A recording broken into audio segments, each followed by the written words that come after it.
எங்கேயோ போய் லவ் பண்ணி எங்கேயோ யாரோ கேஸ் போட்டதுக்காக பஞ்சு வச்ச காட்டி எடுத்தாச்சு.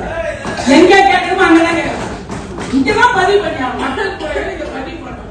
எவனோ எங்க லவ் பண்ணா யாரோ கேஸ் போட்டான். அது நாம அந்த பஞ்சுல போட்டு காட்டி வச்ச சீனா போட கிடையாது. மக்கள் மன்றத்தில் கேட்கிறேன். சென்னை அண்ணா பல்கலையில் மாணவி பாலியல் வன்கொடுமை செய்யப்பட்ட சம்பவம் தமிழகத்தை அதிர வைத்துள்ளது. இந்த சம்பவத்தில் திமுக அரசு மீதும் போலீஸ் மீதும் பாஜக, அதிமுக, தவேக, பாமக உள்ளிட்ட எதிர்க்கட்சிகள் அதிருப்தி தெரிவித்தன. கைதானவன் திமுகவை சேர்ந்தவன் என்பதால் சம்பவத்தில் உண்மையை மறைக்க பார்ப்பதாக குற்றம் சாட்டுகின்றன. இந்த சம்பவத்தில் திமுகவை கண்டித்து தன்னை தானே சாட்டையால் அடிக்கும் நூதன ஆர்ப்பாட்டத்தை பாஜக மாநில தலைவர் அண்ணாமலை செய்திருந்தார். இந்த நிலையில் அண்ணாமலையை விமர்சனம் செய்கிறேன் என்ற பெயரில் பாதிக்கப்பட்ட மாணவியை சென்னை மாநகராட்சி கூட்டத்தில் வைத்து திமுக கவுன்சிலர் கொச்சைப்படுத்தி பேசியிருப்பது அதிர்ச்சியை ஏற்படுத்தியுள்ளது. இது தொடர்பான வீடியோவை வெளியிட்டு திமுக கவுன்சிலரையும் திமுகவையும் அண்ணாமலை விளாசியுள்ளார்.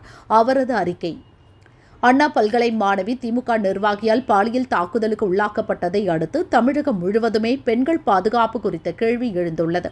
இந்த நிலையில் சென்னை மாநகராட்சி கூட்டத்தில் 184வது வார்டு கவுன்சிலரும் 14ஆம் மண்டல குழு தலைவருமான SV ரவிச்சந்திரன் பாதிக்கப்பட்ட மாணவியை மிகவும் கொச்சையாக விமர்சனம் செய்த வீடியோ அதிர்ச்சி அளிக்கிறது. குற்றவாளி தங்கள் கட்சிக்காரன் என்பதற்காக பாதிக்கப்பட்ட மாணவியை தரைக்குறைவாக பேசும் தைரியம் யார் தந்தது? இந்த SV ரவிச்சந்திரன் நில ஆக்கிரமிப்புக்கு பெயர் போன 2006 to 2011 திமுக ஆட்சியில் பெருங்குடி, வேளச்சேரி பகுதிகளில் காலி இடங்கள், கட்டிடங்களை ஆக்கிரமிப்பு செய்த குற்றத்திற்காக குண்டர் சட்டத்தில் கைதானவர். ஒட்டுமொத்த அயோக்கியர்களின் புகலிடமாக இருக்கும் திமுகவில் இதுபோன்ற நபர்களை மாநகராட்சிக்கு அனுப்பியதில் ஆச்சரியம் இல்லை. பஞ்சினால் செய்த சாட்டை என்கிறார் இந்த ரவிச்சந்திரன்.